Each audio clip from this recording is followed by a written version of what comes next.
लेकिन अंतिम सार में जो आपको बता रहा हूं ना, वो भी जानना बहुत जरूरी है। भले हम भगवान कृष्ण का ही भजन करते हो, लेकिन गुरु की योग्य परंपरा होनी चाहिए। जैसे भगवान ने 4 परंपरा बनाई है। जब भगवान ने ये सृष्टि का प्रारंभ किया तो भगवान ने 4 संप्रदाय बनाए हैं। श्री संप्रदाय, कुमार संप्रदाय, रुद्र संप्रदाय और ब्रह्म संप्रदाय। ये 4 संप्रदाय के अंतर्गत होने चाहिए। सबसे पहला संप्रदाय है रुद्र संप्रदाय। कौन सा है? भगवान श्री कृष्ण ने शिव जी को ज्ञान दिया, इसलिए उस संप्रदाय का नाम पड़ा रुद्र संप्रदाय। और भगवान ने शिव जी को ज्ञान दिया तो शिव जी की एक परंपरा हुई, और वो परंपरा आज भी है गुजरात में। गुजरात में सब लोग लाला की सेवा करते हैं, आपको मालूम है, लड्डू गोपाल की। और वो सेवा वल्लभाचार्य ने चालू करवाई है। और उस संप्रदाय में एक मंत्र देते हैं, सबको एक ही मंत्र, और उस मंत्र का नाम है श्री कृष्ण शरणम ममः। कौन सा मंत्र है? श्री कृष्ण शरणम ममः। ये रुद्र संप्रदाय में मंत्र देते हैं, एक ही मंत्र। जो कोई भी आए मंत्र लेने, गुरु बनाने, तो उसको यही मंत्र देते हैं। और वो परंपरा आगे बढ़ी, और उस परंपरा में वल्लभाचार्य, उन्होंने पूरे गुजरात नहीं, पूरे भारत में 84 बैठक है उनकी। वल्लभाचार्य की कितनी है? 84 बैठक है। महाप्रभु जिसको पूछते हैं, श्रीनाथ जी, नाथ द्वारा में है ना श्रीनाथ जी, वो ये वल्लभाचार्य की परंपरा है। सब आ गया दिमाग में? तो पहली परंपरा है रुद्र संप्रदाय। ये वल्लभाचार्य की परंपरा है। श्रीनाथ जी भगवान है ना, पहले गोवर्धन में थे, और वहां से फिर श्रीनाथ द्वारा में लाया गया। ऐसे हमारे वेदों में पूरा वर्णन है। तो पहला संप्रदाय रुद्र संप्रदाय, और दूसरा संप्रदाय है श्री संप्रदाय। कौन सा है? श्री संप्रदाय। श्री अर्थात लक्ष्मी। भगवान ने लक्ष्मी जी को ज्ञान दिया, और भगवान ने लक्ष्मी जी को कहा, आपकी एक परंपरा होगी, और आपकी गुरु परंपरा में जो ज्ञान लेगा, दीक्षा लेगा, वो डायरेक्ट मुझे प्राप्त करेगा। समझ में आई बात?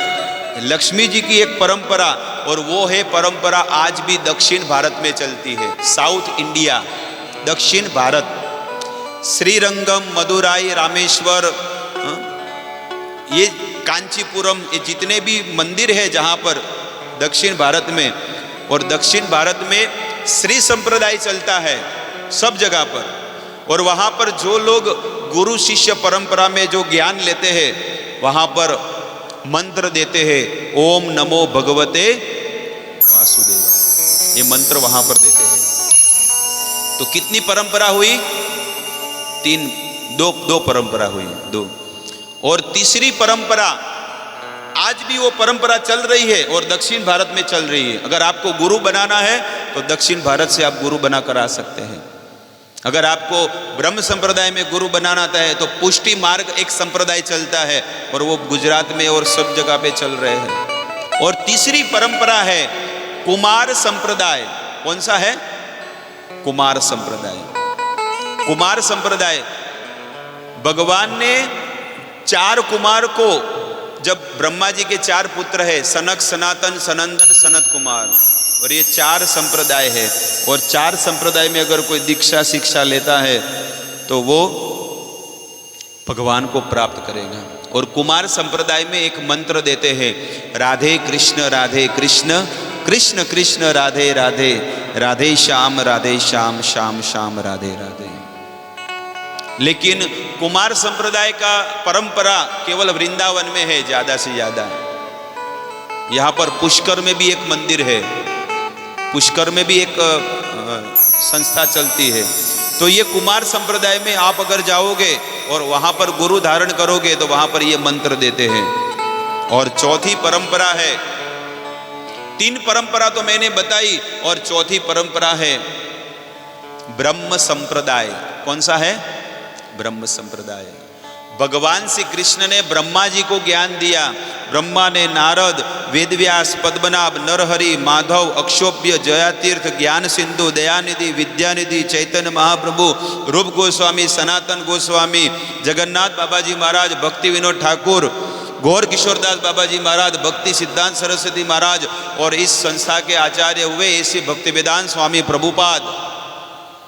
मैंने आपकी पूरी 32 गुरुओं की संप्रदाय की पूरी परंपरा आपको बता दी कि भगवान श्री कृष्ण ने ब्रह्मा को ज्ञान दिया, ब्रह्मा ने नारद को, नारद ने वेदव्यास, पद्मनाभ, नरहरि, ज्ञान तीर्थ, जयानिधि, अक्षोभ्य, ये सब पूरी भगवान से पूरी परंपरा चल रही है। और वही परंपरा इस्कॉन के आचार्य ऐसी भक्ति वेदांत स्वामी प्रभुपाद जी को मिली और श्रील प्रभुपाद जी ने पूरी दुनिया में हरे कृष्ण का डंका फैला दिया। सब जगह पर लोगों को भगवान का भक्त बना दिया। आज पूरी दुनिया में सबसे ज्यादा अगर धर्म का प्रचार कर रहे हैं तो हरे कृष्ण मूवमेंट में आज पूरी दुनिया में लाखों करोड़ों लोग इस परंपरा को ज्वाइंट करते हैं, स्वीकार करते हैं और इसी परंपरा में गुरु बनाकर अपनी भक्ति को आगे बढ़ाते हैं। ये चौथी परंपरा मैंने आपको बताई। इसलिए ये जो भागवत सप्ताह आप 7 दिन से सुन रहे हैं, ये कौन सी परंपरा से सुन रहे हो? ब्रह्म संप्रदाय। और ब्रह्म संप्रदाय का पूरा अर्थ होता है ब्रह्म मध्व गौड़ीय संप्रदाय। इसका पूरा नाम है, इस संस्था का नाम है ब्रह्म मध्व गौड़ीय संप्रदाय। गौड़ीय का अर्थ होता है चैतन्य महाप्रभु की, श्री कृष्ण चैतन्य, राधा कृष्ण ना ही अन्य, वो राधा कृष्ण के मिलित स्वरूप है और वो साक्षात पूर्ण पुरुषोत्तम भगवान है। इसलिए कहते हैं कि ऐसी परंपरा में रहकर आपको भजन करना चाहिए और भक्ति करना चाहिए। तो मैंने 4 संप्रदाय के विषय में आपको बताया कि आपको कोई भी व्यक्ति को अगर भक्ति करनी है, भजन करना है तो 4 संप्रदाय में रहकर भजन करो। हमने भी बचपन में गुरु बनाए थे, मुझे याद है मैं जब 7-8 साल का था तो हमारे गांव में भी बहुत सारे आते थे। यहाँ पे बाड़मेर के बाजू में सोयला गांव है, सायला है कि नहीं, और वहाँ के गुरुदेव हमारे यहाँ पे आते बहुत लोगों को दीक्षा दिया। और वहाँ पर मैं भी छोटा था, इतना छोटा 7-8 साल का था। वो गुरुदेव साक्षात हमारे घर पे भी आए हैं, बॉम्बे में रहे हैं और उनसे मंत्र भी लिया हुआ है। लेकिन जब मैं इस परंपरा से जब मुझे ज्ञान मिला, 20 साल पहले की घटना कहता हूँ, मैं इस हरे कृष्ण मूवमेंट इस्कॉन से 20 साल से जुड़ा हुआ हूँ। और जब पूरा ज्ञान लिया और वेदों का ज्ञान लिया, सब वेद पढ़े, 18 पुराण, महाभारत, रामायण, भगवत गीता सब मैंने पढ़ लिया। उसके बाद ये निष्कर्ष कर लिया कि भजन करना है तो हरे कृष्ण मूवमेंट में रहकर भजन करना है, इस्कॉन में रहकर भजन करना है, क्योंकि यही परंपरा आपको डायरेक्ट भगवत धाम ले जाएगी। आप बहुत बड़े समुद्र में डूबे हुए हैं और आपको तैरना नहीं आता है, लेकिन वहां बाजू में एक कुत्ता डूब रहा है, तैर रहा है, और आप उसकी पूंछ को पकड़ेंगे तो क्या होगा?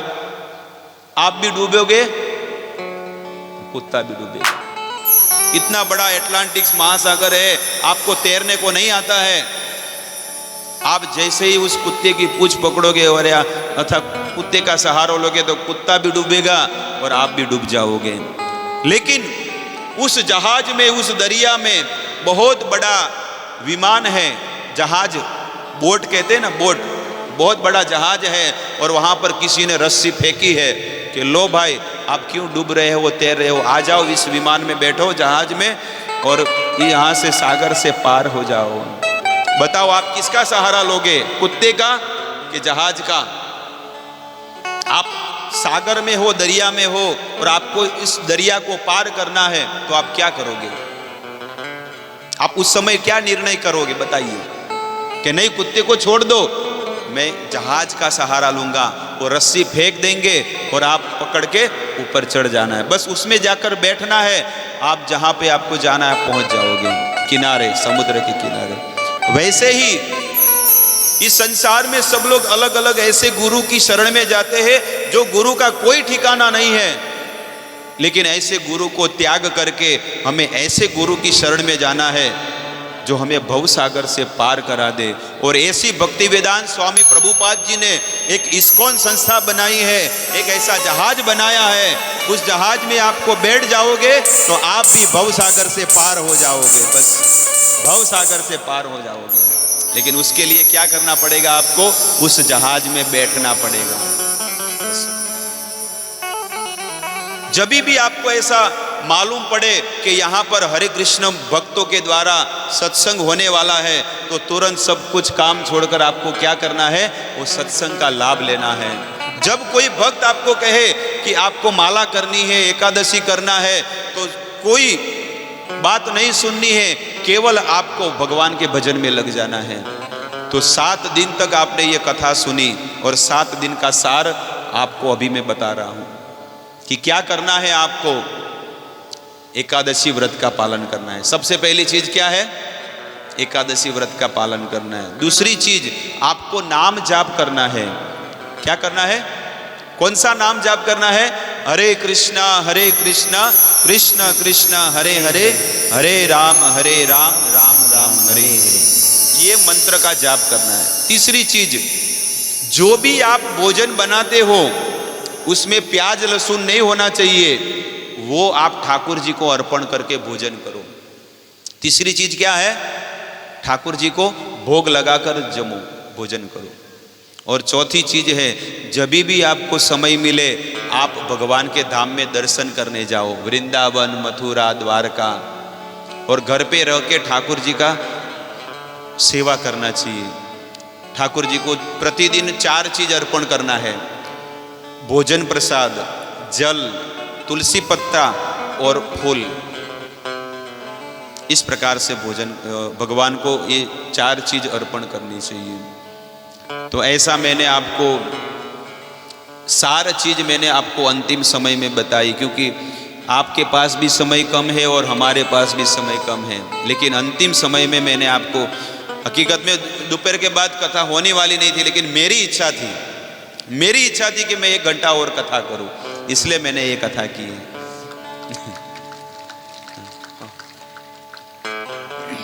इसलिए लास्ट में सारी चीज मैं आपको बता रहा हूं कि कृष्ण का भजन करो, राम का भजन करो। और यही हमारे आर्य संस्कृति सनातन धर्म में ये बताया गया है, और कोई चीज नहीं। न कोई देवी देवता, न कोई पितृ, न किसी और संप्रदाय। लोग बोलते ना ये बाबा है, बाबा का भजन करो, मुरली बजाओ, ये करो। अरे वो भी जाएगा और हम भी जाएंगे। समझ में आ गया मैं जो बोलना चाहता हूं? ज्यादा मैं अंदर ऊंडा उतर के नहीं बोल रहा हूं, लेकिन सारी चीज आपको बोल रहा हूं। कहते हैं ना कि लाल बत्ती है, उसका ध्यान करो। ध्यान करते करते क्या होगा? कुछ नहीं मिलने वाला। लेकिन गोपियों ने जो बताया है, गोपियों ने क्या बताया है? हे उद्धव, हमको वो कृष्ण की जरूरत है जो हमारे घर पर माखर और मिश्री खाए, वो भगवान की जरूरत है हमें। इसलिए ऐसे प्रभु का भजन करो। आपके यहाँ पर जब कोई मर जाता है और उसकी डेड बॉडी ननामी उठाते हैं तो क्या बोलते हैं? जोर से बोलिए। हाँ, राम नाम सत्य है। बरोबर। तो एक कई सालों से बोलते हैं ना,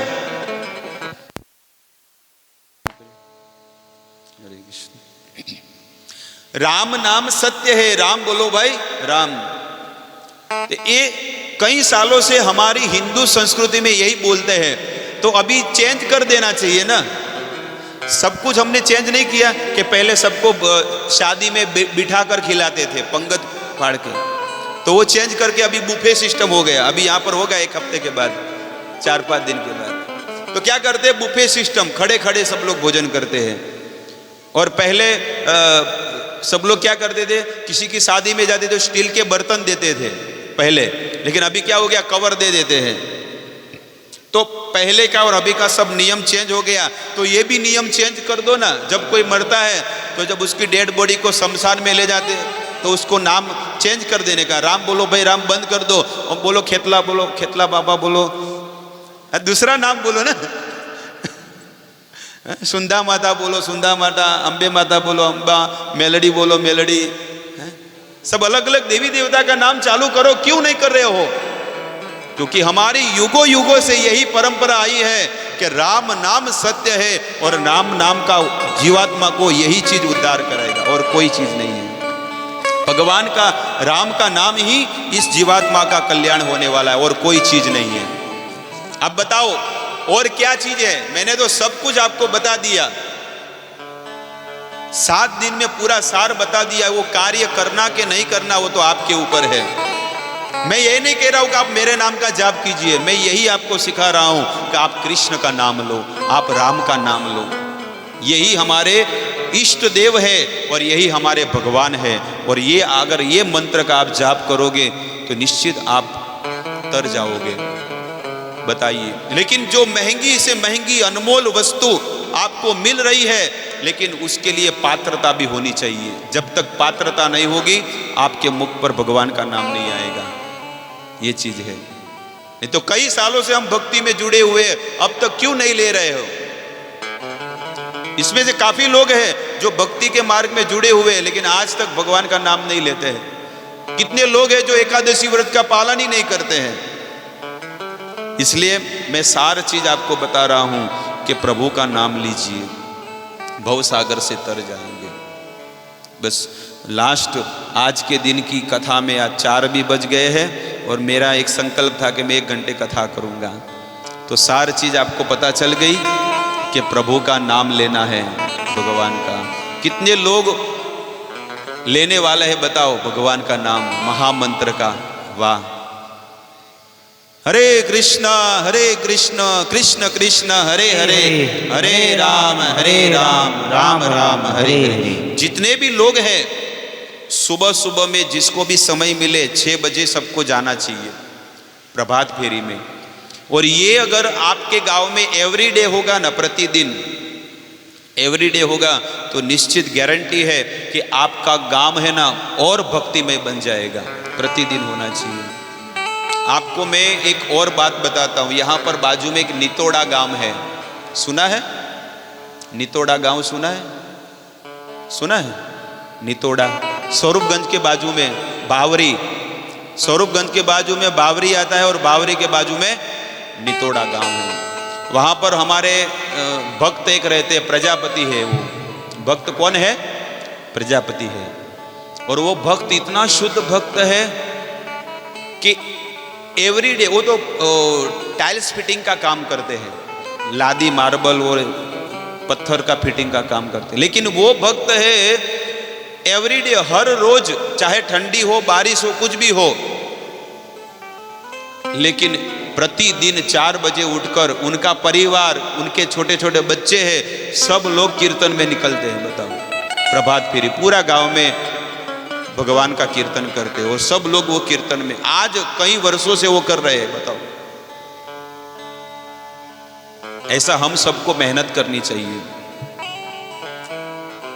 हम पालनपुर में ही प्रचार करेंगे, पालनपुर में ही मेहनत करेंगे। चलो ये तो हमारा गांव है, वहां पर मेहनत करेंगे। लेकिन हम कोई भी हमको बुलाता है तो तुरंत जाके वहां पे प्रचार करते हैं कि चलो ये गांव भक्तिमय है तो ये गांव में भी सब लोगों को भक्तिमय बनाए। और आप देखिए कि 7 दिन तक आपके गांव में कैसा मेला लगा हुआ था। 7 दिन तक कैसा मेला लगा कि रोज सुबह 6 बजे से 8 बजे तक पूरे गांव में एक ही धुन, हरे कृष्णा कृष्ण कृष्ण हरे हरे, हरे राम राम राम हरे हरे। बस एक ही धुन और कोई नहीं। और जैसे ही 8 बजे सब लोग घर पे अपना काम करके वापस आके 8:30-9 बजे यहाँ पर बैठ जाते थे। और जैसे ही 12 बजे प्रसाद लेकर भोजन बनाया, सोया नहीं सोया कुछ भी नहीं, 3 बजे यहां पर आकर बैठ जाते थे। और जैसे ही 5-5:30 बजे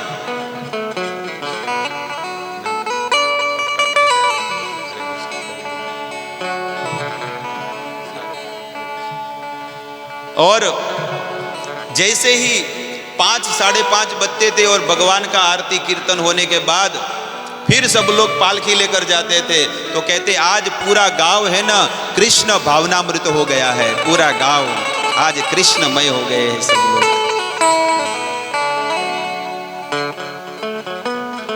तो राम भरोसे 501 रुपया भगवान के मंदिर की सेवा में इन्होंने दिया है। खूब खूब धन्यवाद। हरे कृष्णा कृष्ण कृष्ण हरे हरे, हरे राम राम राम हरे। तो आपके गांव में आपके ही कुटुंब के आपके गांव के सदस्य रतनलाल जी, इन्होंने कितना सुंदर भागवत का आयोजन किया और सब लोगों को फ्री में माला बांटा। सब लोगों को फ्री में माला और झोली और कंठी माला सबको पहनने के लिए। सबसे बड़ा अनमोल धन आज आपको दिया है। भले आप जो भी आपका मायका हो और आपके माँ पिताजी ने लॉकेट दिया होगा, हार दिया होगा, पैर के कड़े दिए होंगे, लेकिन रतनलाल जी ने सबसे बड़ा अनमोल चीज दिया है, भगवान के नाम की जप माला और कंठी माला आपको दिया है। सबको एक बड़ा अनमोल वस्तु आपको दिया है। जय हो। लाखों में करोड़ों में से कोई एक, बस आपको तैयार थाली मिल गई है। आपको क्या मिला है? तैयार थाली। उसको क्या करना है? आपको भोजन करना है। 7 दिन तक यहां पर मैं लगातार 2 टाइम, समय हो या न हो, लेकिन कैसे भी करके 9 बजे मैं यहां पर आ जाता था, कोई हो या न हो, लेकिन मैं यहां पर आकर मैंने मेरा कर्तव्य पूरा पालन किया कि मैं जितना हो सके उतना ज़्यादा से ज़्यादा भक्तिमय ज्ञान में आपको बांटूं, और वो मैंने पूरा कर दिया। अब उस गाड़ी को, भक्ति की बीज को आगे बढ़ाना कि नहीं बढ़ाना, ये आपके ऊपर है। भजन करना कि नहीं करना। बस कुछ घड़ी, कुछ क्षण बचे हैं हमारे और आपके बीच, फिर यहाँ से हम सब अलग हो जाएंगे और भागवत की पोथी यात्रा रतनलाल जी के घर पर जाएगी।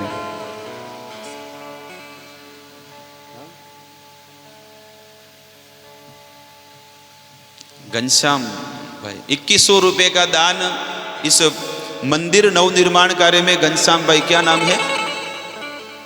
घनश्याम भाई सोनी सिंह, घनश्याम सिंह की ओर से 2100 रुपए का दान आया। जोरदार महामंत्र का उच्चारण करेंगे।